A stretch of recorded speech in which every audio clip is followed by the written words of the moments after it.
ഇന്നിപ്പോൾ നമ്മൾ എവിടെ നിൽക്കുന്നത് എന്ന് പറഞ്ഞാൽ അട്ടപ്പാടി മലകൾക്ക് താഴെ നമ്മുടെ മണ്ണാർക്കാട് KSRTC സ്റ്റാൻഡിലാണുള്ളത്. നമ്മളിവിടെ വന്നിരിക്കുന്നത് നമ്മുടെ റീബിൽഡ് വസന്തം പുണ്യാളൻ്റെ വീഡിയോ എടുക്കാൻ വേണ്ടിയിട്ടാണ് നമ്മളിന്ന് ഇവിടെ വന്നിരിക്കുന്നത്. റിവ്യൂ വീഡിയോയിലേക്ക് കിടക്കും മുന്നേ ഈ വണ്ടിയെക്കുറിച്ച് പറയുകയാണെങ്കിൽ ടാറ്റ മോട്ടോഴ്സിൻ്റെ 1512 കട്ട് ചേസ് മോഡലാണ് ഈ വണ്ടി വന്നിരിക്കുന്നത്. ഈ വണ്ടി ഇറങ്ങിയത് 2012-ലാണ്. ഇപ്പോൾ വണ്ടി നിരത്തുകളിൽ ഇറങ്ങിയിട്ട് 10 വർഷം കഴിഞ്ഞിരിക്കും. നരിക്കുനി കോഴിക്കോട് റൂട്ടിൽ MCS എന്ന പേരിലാണ് ഇവൻ ആദ്യമായി ഓട്ടം തുടങ്ങിയത്. നമുക്ക് കണ്ടാൽ തന്നെ അറിയാം, നല്ല ടിപ്പിക്കൽ ടാറ്റ കൗളിലാണ് ഇവൻ നിരത്തുകളിൽ വന്നത്.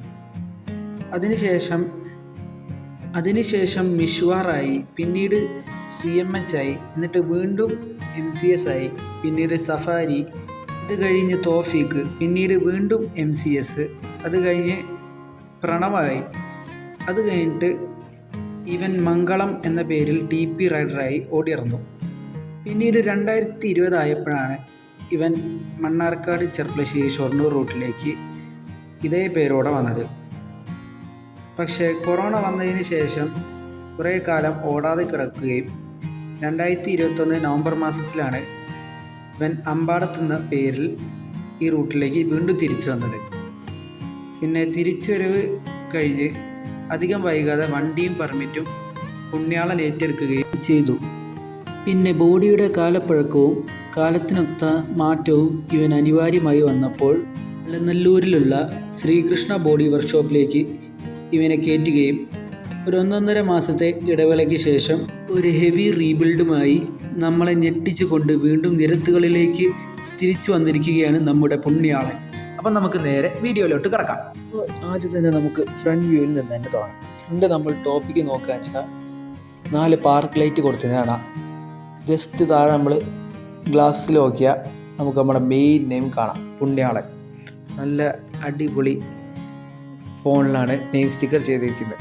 പിന്നെ 2 പുറത്തും കൊമ്പ് കൊടുത്തിട്ടുണ്ട്. ന്യൂ മോഡൽ ടൈപ്പ് കൊമ്പാണ് കൊടുത്തിരിക്കുന്നത്. പിന്നെ ജസ്റ്റ് താഴെ വന്ന അവരുടെ ഗ്രൂപ്പിൻ്റെ പേര് കൊടുത്തതാണ്, ജനൈദ് ഗ്രൂപ്പ്.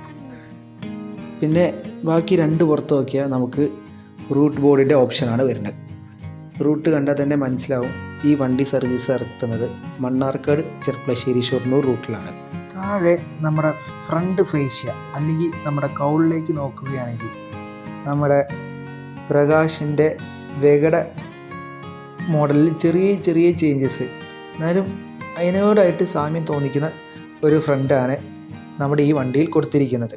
ഇനി നമുക്ക് വണ്ടിയുടെ ലെഫ്റ്റ് സൈഡ് വ്യൂവിലോട്ട് നോക്കാം. ലെഫ്റ്റ് സൈഡിൽ നമുക്ക് ആദ്യം കാണാൻ കഴിയുന്നത് ഒരു ഓറഞ്ച് കളറ് പാർക്ക് ലൈറ്റാണ്. നമ്മുടെ ഫ്രണ്ട് വീൽ നോക്കാൻ വെച്ചാൽ നല്ല അടിപൊളി വീൽ കപ്പ് കൊടുത്തിട്ടുണ്ട് ബ്ലൂ കളറിൽ. തൊട്ട് മേലായിട്ട് തന്നെ നമ്മുടെ ഡ്രൈവർ ഡോറും വരുന്നുണ്ട്. ഇനി ഇച്ചിരി പിറകോട്ട് പോകുന്നു കഴിഞ്ഞാൽ നമ്മുടെ ഫ്യൂൽ ടാങ്കിൻ്റെ ലിഡ് ഇവിടെ കൊടുത്തിട്ട് കാണാം. ഇനി നമ്മൾ ഇച്ചിരി പുറകോട്ട് വന്നാൽ നമ്മുടെ റിയർ വീൽ കാണാം. റിയർ വീലിലും അതുമായി തന്നെ നല്ല അടിപൊളി വീൽ കപ്പ് കൊടുത്ത് ബ്ലൂ കളർ കൊടുത്ത് സെറ്റാക്കി വെച്ചിട്ടുണ്ട്. പിന്നെ ഇച്ചിരി പുറകോട്ട് പോകുന്നു കഴിഞ്ഞാൽ മുമ്പിൽ കണ്ട മാതിരി തന്നെ ഒരു ഓറഞ്ച് കളർ പാർക്ക് ലൈറ്റ് കൊടുത്തിട്ട് കാണാം. ഇനി സൈഡ് ബോഡിയെക്കുറിച്ച് പറയുകയാണെങ്കിൽ കുഴപ്പമില്ല, നല്ല അടിപൊളിയായിട്ട് നല്ല ഫിനിഷിങ്ങോടെ തന്നെ സൈഡ് ബോഡി വർക്ക് ചെയ്തിട്ടുണ്ട്. ഇനി നമുക്ക് വണ്ടിയുടെ ബാക്ക് വ്യൂവിലോട്ട് കിടക്കാം.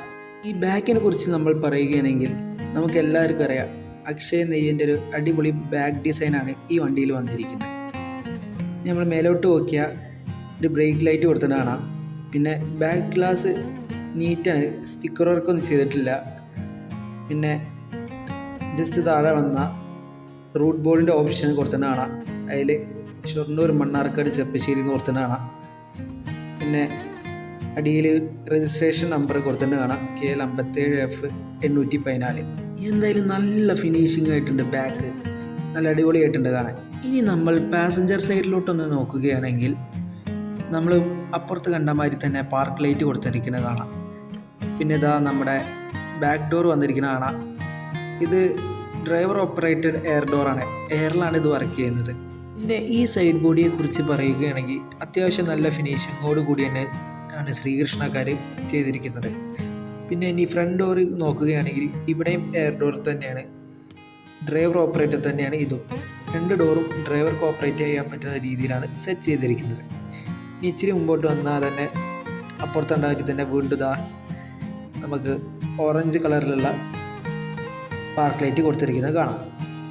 അപ്പോൾ ഇത്രയൊക്കെയാണ് നമ്മുടെ വണ്ടിയുടെ ഔട്ടർ ലുക്ക്. ഇനി നമുക്ക് ഇൻറ്റീരിയറിലോട്ട് കടക്കാം. വണ്ടിയുടെ അകത്തോട്ട് കയറി നോക്കുകയാണെങ്കിൽ ആദ്യം തന്നെ ഡ്രൈവർ ക്യാബിനിൽ നിന്ന് തന്നെ തുടങ്ങാം. ഡ്രൈവർ ക്യാബിനിൽ നോക്കിയാൽ ടാറ്റയുടെ എംബ്ലമോട് കൂടിയ സ്റ്റിയറിംഗ് ആണ് ഇതിൽ കൊടുത്തിരിക്കുന്നത്. നമ്മുടെ 479 വന്നിട്ട് അതേ സ്റ്റിയറിംഗ് തന്നെയാണ് ഇതിൽ വന്നിരിക്കുന്നത്. പിന്നെ നമ്മുടെ പെട്ടിപ്പുറം നോക്കുകയാണെങ്കിൽ ഗിയർ ലിവർ പെട്ടിയിൽ തന്നെയാണ് വന്നിരിക്കുന്നത്. 5+1 ഇയർ പാറ്റേൺ ആണ് ഇതിൽ വന്നിരിക്കുന്നത്. ഇനി വണ്ടിയുടെ ബാക്കി ഉൾവശത്തേക്ക് നോക്കുകയാണെങ്കിൽ നല്ല കളർഫുൾ റെക്സിനോട് കൂടിയ അത്യാവശ്യം കംഫോർട്ട് തരുന്ന ഹാൻഡ് റെസ്റ്റോട് കൂടിയ സീറ്റുകളാണ് ഇതിൽ കൊടുത്തിരിക്കുന്നത്. നിലവിൽ വണ്ടിയിൽ ഇപ്പോൾ 28 സീറ്റാണ് ഉൾപ്പെടുത്തിയിരിക്കുന്നത്. ഇതിനു മുമ്പ് 33 സീറ്റായിരുന്നു ഈ വണ്ടി. ഇപ്പോൾ 33 നിന്ന് 28 ആകുമ്പോൾ നമുക്ക് മനസ്സിലാക്കാമല്ലോ എത്രമാത്രം ലെഗ് സ്പേസ് ഉണ്ടാവും ഈ വണ്ടിയിലെന്ന്. യാത്രക്കാർക്ക് കൊടുക്കാൻ പറ്റിയ നല്ല കംഫോർട്ട് ലക്ഷ്യം നിർത്തിക്കൊണ്ട് ടീം പുണ്യാളൻ നല്ലൊരു മുന്നേറ്റം ഈ കാര്യത്തിലൂടെ നടത്തി കാണിച്ചിരിക്കുന്നു. പിന്നെ ഈ സൈഡിലായിട്ടാണ് ലഗേജ് വെക്കാനുള്ള ബെർത്തിൻ്റെ ഓപ്ഷൻ വന്നിരിക്കുന്നത്. അപ്പുറത്തെ സൈഡിൽ അതിനുള്ള ഓപ്ഷൻ വന്നിട്ടില്ല. ഇനി നമുക്ക് ബാക്കിലോട്ടൊന്ന് പോവാം. ഇനി ബാക്കിൽ നിന്ന് നമ്മൾ ഫ്രണ്ടിലോട്ടൊന്ന് നോക്കുകയാണെങ്കിൽ ഇങ്ങനെയാണ് വ്യൂ. പിന്നെ വണ്ടിയാണെങ്കിൽ ഷട്ടർ ബോഡിയാണ്, ഗ്ലാസ് ബോഡി ഇല്ല. ഷട്ടർ ആയാൽ നല്ല സുഖമായിട്ട് കാറ്റും കൊണ്ടുപോവാം. പിന്നെ മഴ വരികയാണെങ്കിൽ ഷട്ടർ ജസ്റ്റ് താഴ്ത്തിയിട്ടാൽ മതി. ഇന്നിപ്പോൾ ബോഡി കോഡ് കാരണം അഞ്ഞു വരുന്നത് ഇതുപോലുള്ള ഷട്ടർ വണ്ടികളാണ്. ഇപ്പോൾ നിലവിൽ ഗ്ലാസ് വണ്ടികളാണല്ലോ ബോഡി കോഡ് കാരണമായിട്ട് ഇറങ്ങുന്നത്. അപ്പോൾ ഇതാണ് നമ്മുടെ ഇന്നത്തെ റിവ്യൂ വീഡിയോ. വീഡിയോ എടുക്കാനായി വണ്ടി വിട്ട് എന്ന ടീം പുണ്യാളന് നമ്മുടെ ഭാഗത്തുനിന്നും ഒരുപാട് സ്നേഹവും നന്ദിയും അറിയിക്കുന്നു. വീണ്ടും ഒരു പുതിയൊരു വീഡിയോയുമായി വരും വരെ ബൈ ബൈ ഓൾ.